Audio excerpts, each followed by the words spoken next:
to our bootlicker of the week. David Duhalde, I gotta say. Is that how he says his name? I was going to say Duhalde. Duhalde? Okay. Well, and as you can see, he needs to be licking the ass of the ass.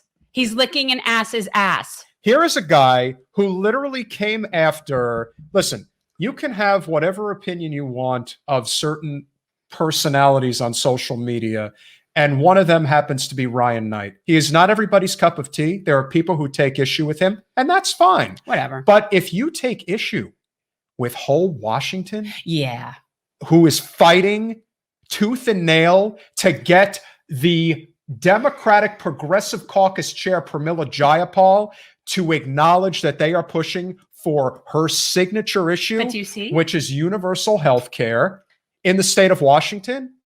And you're going to... What did he do exactly? He basically awakened them to being sort of like petty... He was condescending about whole Washington. Basically like saying like you wish you were like as effective as like the pink hat wearers and that type of stuff. And I'm just thinking, dude, what are you doing? Oh my God. Like, this is just crazy. That's not somebody who's on my team. And the fact that he's with DSA is really upsetting. And when I say everybody came after him. I hope so. He shouldn't be the head of DSA. If you are, how can you possibly be the head of the Democratic Socialists of America if you are not being supportive of universal health care? And this is a very important thing that we have to talk about right now, because there are a lot of people out there who want to discredit the DSA, and that is not correct. It is like anything. It is no different. Oh, Gary, we have a new super we have supporter a new friend, Gary. We love you, Gary. And Jimmy Dore, thank you. You know, but the truth is, the people, the rank and file individuals who are within the DSA, they are good people, and they are fighting for universal health care. Much like in a union, the rank and file members are fighting for the things that we're fighting for. The problem we have is that the people at the very top, this is a career. And if the career is to keep you on the hamster wheel and not to actually get to the point where we actually get universal health care, is to basically cause dissension and say, oh, who are these whole Washington people? What are they doing? But why would you be? So in other words, he was dismissive of them. He was condescending and dismissive of an organization of people that are fighting for healthcare. That's just great, David. You douche. David Duhalde. Duhalde. I mean, it was just the simplest stuff, but you know, I'm a big fan of douche. Yes, well, I'm not... Jen's a bidet fan, so... No, I'm not talking about an actual douche. I'm talking about the term douche for people like this. I'm a big fan of the word douche. Yes. I've really tried to bring the C word back in my personal life, but we can't do that here. But in lieu of the C word, I really am a fan of douche. No, and I got to tell you, and again, this also stems back to one of the...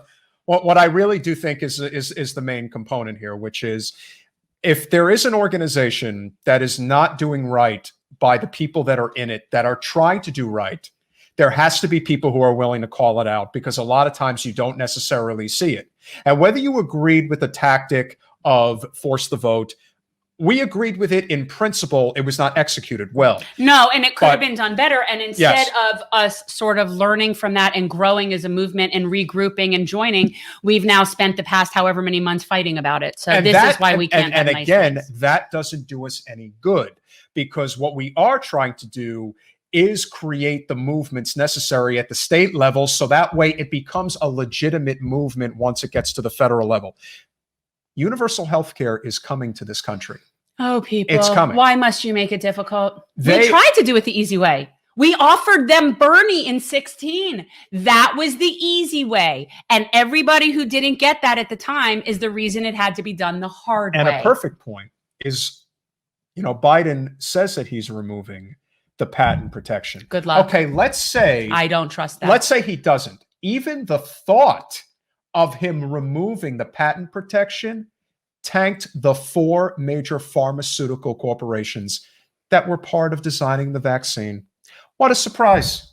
When Moderna, when Pfizer, when Johnson & Johnson, when they take a hit, I know people think, oh my God, their stocks are falling. Yeah, but who is really benefiting from them having high stock values? when you are trying to give something to the people, you devalue the whole for-profit concept of healthcare. We can't have that here. Cannot have that in the United States. There's shareholders to consider. But this guy, see, here's the thing. This makes it worse because he's supposed to be on our That's side. the problem. See, when you see somebody like Mitch McConnell fighting against universal health care, he's just him. Like, we expect that. But to be at the top tier of DSA and do that is shameful. It is. It's shameful. And I don't know this individual. I don't want to know this individual. And if I meet him, I will be sure to forward this particular graphic. The worst part about can I just say very quickly, by the way, also on our new website, guys, if you go under our podcast section, I have made sure to put in our Bootlicker doghouse. And so all of the old Bootlicker graphics are in there. So you guys can just go look at Bootlickers. Oh, we've got some really good ones. We got some good Bootlickers. Oh, yes. And again, there's no question that the stock market is rigged. And you see it all the time. I understand. I mean, I do invest in one particular crypto, Dogecoin. Oh my God. But the truth is, this you more need to or have less, money to invest. I have nothing. You do, but it's kind of cheap right now. You actually I don't have 50 cents. Yeah, no, I have student loan Poor debt Jen. and a house. That's basically it. And that is the story of a lot of people in this country. Imagine the financial relief that tens of millions of people would have if we didn't have the burden of a for-profit healthcare system. Think of the economic relief that so many small business owners, whether in places like Sugar Land, Texas. Well, let me ask you or this. South Do you think Florida. our friend David here has health care? I bet he does. I bet you he does have it. I bet you he does have And healthcare. what you'll find is that the majority, if not the overwhelming majority of people who dissent against universal health care are people who are not struggling to have healthcare. Of course. So Oh my God. and again, you'll see it online. It's not, I would think, as bad as it used to be, but there is still this idea that, and again, this is what happens when you live through more than a generation of Reaganomics. A lot of people, especially people who are over the age of 65, have really had this idea embedded in their brain that I worked for this. You're going to work for it too. It's hazing. It is. And the thing is that it's not helping us move forward as a people and a civilization. It's actually impeding progress. So even though you might have benefits, you will still benefit from other people having that benefit. See, Correct. That's the thing. Like, so even if you're all about yourself and getting yours, I assure you, and I go through this regularly with people, that we are all better off living amongst healthy and educated people. All of us, we're all better off living amongst healthy, educated people. Just look at That's other just the look fact. at other places in the world. I mean, it's not that hard. No. If you look in, the most thriving nations on earth, and I'm not talking about the ones that have the highest GDP, like the United States, like China. I'm talking about the nations that really have it together. Scandinavia countries, Germany, Japan. Well, but I mean, look, UK, New Zealand, Australia, France, Australia, Germany. I mean, Spain has good healthcare. Seriously, this is really, it's easier to name the countries that don't than it is that do, because the countries that don't have healthcare are, for the most part, countries that most people have never heard of, because most of the countries that people have ever heard of all have healthcare. So that's just. And that's why, you would expect, you're not going to expect somebody like Mitch McConnell to be advocating for universal health care. He is the Grim Reaper. He doesn't he's happy care about it. No, he doesn't care. I don't want anybody to have health No, care. the truth is, and one of the things about generational change, the reality is that we really do need a generation of people to die off. And I'm sorry to say that, but he is one of those people that just needs to go. Their time is up. You need to move on. I think we do have someone who wants to come in and give a special message real quick. So. All right. Hold on. What's happening? I just want to say that I really all right, I'm gonna put my appreciate. red hat Listen, back on. that guy Tank, he is a really wonderful person, and I Have really you ever met appreciate him? it. Has he ever met? I Bernie? have never met Tank before, but I really appreciate what he's doing. Jen, my glasses on right? I don't think so. I can't really see straight. I'm trying. It's been a long day, but I just want to say this gentleman, David Duhalde, or however he says his name, Duhalde, you have to understand that there are a lot of people that really want universal health care, and you have to recognize that there are going to be different ways about getting it. And if at the state level they think that that is a good way to draw attention to what they're fighting for, then you should encourage that.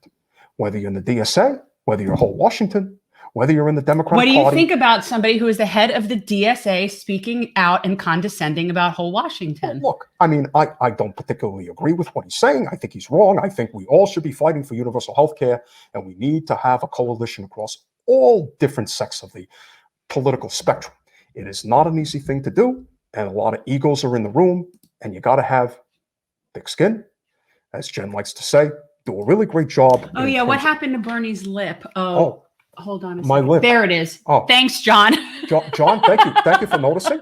But I have to say, the Red Berets, I really appreciate them. They're really cute. I got to get one for Jane. Oh, it looks like he has a hurt. Well, no, listen. I have been with Jane. I have been with Jane for 40 years. Can you believe that? I have been with Jane for 40 years. 40 years. 40 years, 1981. The year I won my first election. I'm actually coming up on 30 years with my husband. That's amazing. I know. And that's love. Are you going to come to my birthday party? I'll let you know. I don't know what the Senate schedule is right now. You know, you never know. There might be a filibuster. Well, we are having a live stream next week for my birthday. And we're doing a fundraiser. That's right. And we're doing a fundraiser for our organization so that we could do community service. Well, I'm going to do everything I can in my power to make sure that I am there for your birthday. And if I'm not there, I will deliver a special message just to let you know that I really appreciate all that you do. And I really appreciate all of you supporting Tank. He is a great guy. He sends a wonderful, wholesome message. We need more of that. He's kind of like a Mr. Rogers, wouldn't you say? Yeah. It's nice. It's nice to have that. It really is. There's just so much garbage out there. Jen, that hat really suits you well. I have to say, it really does. Thank you. And because that's why the nice ladies, the Red Beret ladies. We love the Red Berets. If you support the Red Beret ladies, they make you hats. Well, today is a very special day. You have to remember that today is National Nurses Day. I thought it was Peter Hager's birthday. Well, who's that guy? That's the guy who sits here when you're not here. Anyway, it doesn't matter. What's more important is that we talk about the fact that today is National Nurses Day. And the best way that you can support our nurses is to support Medicare for all. So let your representatives know. Let your friends and family know. Keep spreading the word. We're going to make it the law of the land in the near future. I'm telling you, I have convinced my good friend Joe to leave Afghanistan. I've tried to tell you that that's not a good friend. And little by little, we are removing the patent protection so the rest of the world can get the vaccine. We'll see if he actually does and then that, from Bernie. there, you trust him a whole hell of a lot more than I do. Look, he's been my good friend. I know, and he would throw you under a bus, Bernie. But what we are going to do is we are going to lower the Medicare eligibility age to 55. I'll believe it when I say it. And if we get it to 60, that's fine too. Yeah, because at least it's a start. We got to start somewhere. Am I right, people? I really appreciate all coming out to the show tonight. Jen is wonderful, and the other guy who's on the show too, he's not so bad either. So I hope you enjoyed it, and love you guys. Really appreciate you all. Bye, Bernie. Thanks for watching. If you want to support our mission to transform politics into service, please like this video, subscribe, follow us on social media, and consider joining our Patreon, where you'll get early access to our interviews as well as other exclusive content. Links are in the description. Peace out.